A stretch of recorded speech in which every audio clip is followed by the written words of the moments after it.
What's up, my FY Fly folks out there? How y'all doing? I hope y'all doing all right. Welcome to the FY Fly podcast. My name is Hassan Thomas, aka the kid that did and the man that can, baby. And today, we're gonna be chopping it up with best-selling author, speaker, and the vice president of strategy and innovation at Yaymaker, Mr. Matt Rolnick. How are you, brother? How are you? I'm doing great. I'm excited to be on your podcast here and have a nice conversation and share some insights and thoughts. So always good talking to you. Yes, sir, man. I'm super glad we were able to connect on LinkedIn, but we're no longer on LinkedIn. We're on FY Fly, and what we really like to do, we like to skip the fluff and get right into the good stuff. How that sound? That sounds great. All right, man. So the first thing I want to know is, were you always good with money? Or was there a turning point or a moment in your life where you were like, okay, now it's time for me to get right? Yeah. Well, I'd love to say, I started with nothing and I hustled and I scrambled and then I made it. That's not really my story. I'd say 1 through 10, I've always been fairly responsible. I'd say a 7 or 8 out of 10 with money. I grew up with parents who were very fiscally responsible, taught me good values with it, always lived under their means. So they could have bought flashy cars and clothes. That was never what they're about. I've got a brother who's a financial planner. So I've always kind of been surrounded by people who are pretty responsible. Now, for runs me, in the family. Yeah. Now, I was unique since I was one of the few in my family that was really entrepreneurial, wanted to take some risks. And I'd say one thing I've always had to be careful with money is I could get overexcited on how a project could do or a business could do. And so sometimes I might overproject. But I've always tried to be careful, live within my means, and I've always been pretty resourceful working with others. So anyway, so I wouldn't say there was a pivotal moment. I'm always learning, growing. I just have to be careful to control some of my excitement. Got you. And, when we're talking about specifically money management, compare the difference between managing your Yaymaker salary that's I would believe is a bit more consistent compared to an entrepreneurial type salary that is more sporadic, because you kind of, when you're an entrepreneur, you really have to eat what you kill, basically, for lack of a better term. So kind of compare the money management aspect of those two things that you're doing. So in general, I believe when the going is good, when you're bringing in more revenue than you expected, to not overspend it. So again, I might be oversimplifying, but maybe half you're spending, half you're saving, because the tide can turn where all of a sudden you lose a big client or things like that, and it's hard, and it's good to have that cushion. So, but I don't have the perfect answer, except that would be an oversimplification, because you said if people feel like they're not making enough and they do whether it's a side hustle, whether it's another part-time job, if that's covering all the bills, great. If it's covering more, then you've got a little extra cushion that you can invest more in the business yourself. And there could be a way of eventually doing it a few hours a week to 10 to 15 hours a week. And I know entrepreneurs that they've grown that and now they're doing that full time. But the best advice I could have is really control your expenses, make a budget, make goals, see how you're doing, look at month to month, year over year to see how you're doing. And have accountability partners to just make sure you're staying on track. And I want to dive a little bit deeper into some of the side hustles that you mentioned. You kind of elaborated, or you kind of alluded to it earlier, with that you have over 130,000 people that are literally paying you to learn from you entrepreneurship, writing, social media strategies. Kind of break down how you developed that to what it is today, and also explain, what Udemy is for those who may not know. So Udemy itself is, if you go to udemy.com, udemy.com, you can find courses on almost anything. And you can find courses for, $5 or $10 to hundreds of dollars, but you name the topic. If you're interested in AI, web design, sales, LinkedIn, accounting, any topic you can find it. Now, for me personally, I started posting a lot more on LinkedIn. I started putting a lot more content. I started getting my name out there more. I had a company called UXL that reached out to me to said, hey, we like your background. I used to work at Groupon, and and then my situation at Yaymaker and me talking about entrepreneurship. They reached Yeah. out to me and said, we'd love to collaborate with you in doing a course on entrepreneurship. And I was like, absolutely, bring it on. So anyway, now they paid me a flat rate just to do a course, and we didn't know how well it would go. But so I was like, great. So they basically said, listen, we'll pay you. We're going to market this, and you'll get exposure.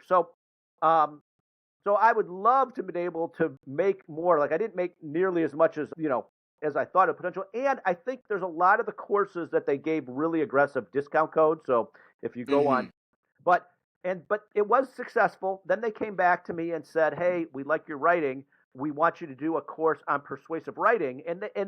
Yeah. They shared a lot of the information with me, and that I teamed up with somebody else. And Mm. I noticed I could see all these people that were taking the course or following me all of a sudden on LinkedIn or requesting to be, and it was all over the world. But Wow. anyway, it just grew and grew, and so they send me stats like every month to see how it. And now I think it's like over 135,000 students have participated. And then I approached them once when Clubhouse, the new social media audio, was getting popular a few years ago. I For approached sure. them on, hey, I'd like to do a course. I could work with you guys. And then I teamed up with a woman named Bree Donofrio, who did a lot of Clubhouse, a real thought leader, and we did a course. That one did not go as well. But in general, I mean, that's what it's done. But it's helped me more for getting my name out, for branding, Mm-hmm. for consulting opportunities like that. And again, it was great Yeah. exposure for Yaymaker too. So kind of elaborate, because it sounds like you said, how that came about Yep. was promoting yourself on LinkedIn. Ooh, another good question. All right. Great. Keep them coming. So, so where is the balance of, because some people, they feel that promoting themselves is kind of a negative thing. People get tired of them, but you just said you started to post more and Mm-hmm. more opportunities came to you from that. Yes. So talk about that balance of not feeling, Yep. scared or not Yep. worthy of posting, what you're doing and the name that you're making out here. Kind of talk about that. Great. Sort of everything of the conversations. This one I'm extra passionate about. I've got some pretty advice that I feel really good about. So I feel like, I know there's Instagram and there's Facebook and there's TikTok, and I know people can blow up doing that. And I'm not saying don't, because there could be opportunities. And I know people Yeah. that have done very well with it. For me, I like talking about LinkedIn a little more because I think it's a little unique since you got over 1 billion people on it, almost all professionals. And again, Mm-hmm. whatever you take yourself serious professionally, I feel like there's an opportunity to make yourself, I'll say, more professionally visible. And what I encourage people is to get over a couple things. Don't be so scared of, oh my God, what should I post? Because that's everyone's fear. I talk to CEOs that tell me, I don't know what to post, and they're just nervous. Are Mm-hmm. they going to say the right or wrong thing? And then the second is, as you're talking about, can it come off these humble brags? Can they be perceived in a negative light? And I'll Mm-hmm. share that you can post without necessarily these humble brags. Now, I do. I'm a self promoter. You look at one of every 5 of my posts. I'm like, hey, check this out, or things like that, or check out Yaymaker. It might be For somebody's sure. cup of tea. It might not. But what people can do, and I recommend them at least starting, just get one post out there, do it once a month, share Mm-hmm. something that you're seeing in your industry, in the market, about your business, something that somebody else does, and just share. I'm going to call it thought leadership, but it doesn't have to sound that bad. I mean, if you're seeing a trend in AI, if you're seeing, these are 4 good tips to help you save money in the future. Whatever it is, Mm-hmm. here's something whatever it is, by you sharing that, you're not bragging. You're not saying, hey, look at me. You're saying, hey, this is something that I think could be helpful to you. If you look at, just like, we've talked, you want to give your audience actionable takeaway tips that if they listen to you 100%. and you bring a guest, hopefully they're a little entertained, but hopefully afterwards there's at least one thing that they can take back and Mm-hmm. do better. Maybe there's 99 things that work good, but if there's at least one thing your audience can connect with and get better or stronger or better because of it, that's great. That's a Um, win. and so Mm-hmm. if there's a win or something, I encourage most of your audience to take a second look at LinkedIn if they haven't yet. I would encourage them to look at other people's LinkedIn profiles, maybe 4 or 5 that they like, and then look at how do you aspire to be a little more like that, and what do you have to do. So, and by the way, you don't have to be a content creator to start engaging with people. You can comment on other posts. If there's a few people that you admire or look to or things like that, just commenting and engaging, something more than just, oh, nice post, great job, something to extend the conversation, you're going to build a stronger rapport with that original person who posted, and you might start growing a following. I once made a comment on a Gary Vaynerchuk's post. Gary V is a super one of the GOATs. Yeah. Absolutely. And I couldn't believe the feedback or people wanting to connect with me. I had one guy did a whole segment, he did a post, he videoed himself on here's the top 5 comments from Gary V's, and he was shouting out me and Yaymaker and all these things because he liked what I had to say, and it wasn't even my post. So I'm saying that, but LinkedIn is, in my opinion, the professional social network. I mean, where you're looking, it's business focused, and it's a way to get yourself out there more, connect with other people, and you can take a crawl, walk, run approach, but if you're not the type of person that wants to over self promote, then just share. Actually, showcase somebody else. Say, I love this person that talked about this, and this is what I got out of it. That's a start. 100%. Yeah. Man, I love those gems that you dropped, man. Really providing, I think the biggest one that I took away was really providing that value. If you want to become a thought leader in that specific industry, that specific field, you sharing those tips and knowledge and sharing the different trends that you're seeing, you'll eventually start becoming that. Yep. But I do also feel that there is, and as you mentioned, you said about 1 out of every 5 posts that you do is type of self-promotion.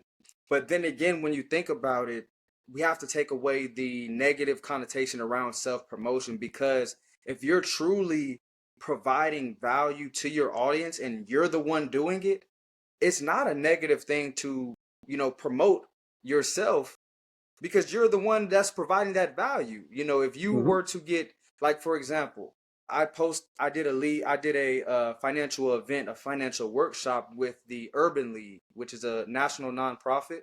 Okay. I did a financial workshop with them, and then a lady who does grant writing for them, she actually reached out to me and said, verbatim, word for word, she said, I saw you do an event with the Urban League. You conducted it very well, so I automatically trust you.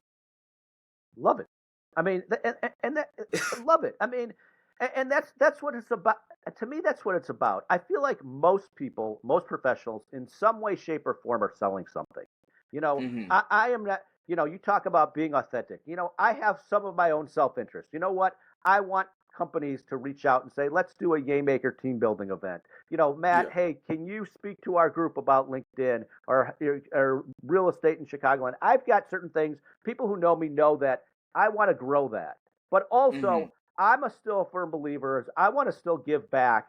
Again, multiple times the value to others, help others than myself. So 100%. And I do believe as you're helping others, and if you genuinely care about others, or you have an expertise or skill or a connection to help somebody, they're going to appreciate it. It doesn't always come back full circle or things like that. I mean, you can talk about karma and all things, but in general, I believe if you keep providing value, you keep shining the light on others, you keep helping people, you keep introducing people, they're going to, as you said, they're going to see you, they're going to trust you more, other opportunities will arise, and I do believe you can be a genuine, helpful, authentic person wanting to help others, and in your case, it's with finance, entrepreneurs, savings, all that. You keep leaning into that, and they believe others, as they trust you and they see you more, they're going to want to work with you more. 100%. 100%. It's that social proof. That's what we like to call this, that social proof. You have to put it out there, and it's not something negative. We see the biggest brands doing it. We just passed the Super Bowl not too long ago, and we saw everybody marketing their brand. So don't be afraid to be like these big companies out here. And if you're the brand, you're going to have to market yourself. That's just the way it is. And, speaking of, just brands and businesses, thinking about the brands and the companies that you've built over the years, if you had to if you had to if you had to pinpoint a few common characteristics of the successful businesses and brands that you've built, what would those characteristics be? Wow. Well, I'd say again, there's some companies that I started a marketing publishing company out of college and grew that, and then I've helped other companies, so I've helped in certain things. But I'd say the best companies, it's very clear what their value is, so what they're offering, what their service is. So if the public Mm-hmm. understands it, that helps. I, Got you. I think having this growth mentality of always trying to give value, and you talk about under promise, over deliver, I feel like that is something. I feel like companies that do that with their employees and their customers, I think that is a good North Star to work for. But again, what you said, if you know what your strength is, you need to get the word out. Word of mouth is great, but how else can you give it a little extra juice to get it Yeah. out there? I mean, companies that are great at marketing help. And then I would say last, the companies and brands I'm the most impressed with that I think are successful and entrepreneurs, they're adaptable. They're looking at what's going on. They Got you. make a plan, but they're adjusting and modifying as the market and conditions and their customer base and things are changing. Mm-hmm. No, those are huge, huge gems, and that's kind of what you guys did with a game maker when it Mm-hmm. was 2020, and y'all Yeah. had to pivot due to COVID. So that makes a great point. And then also finding that value point that you mentioned, your strong suit.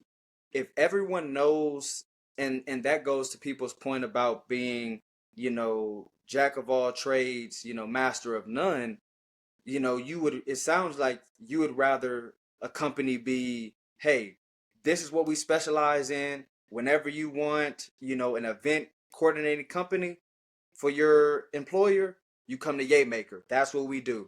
So it sounds like you believe companies should put out that strategic strength value point, put out that, that what's the word I'm looking for? That the strength, the leverage, the competitive advantage. Yeah, That's the yeah, word I yeah. was looking for. Competitive advantage. Your Put up, competitive advantage. yeah, put that Absolutely. out there so people can know it.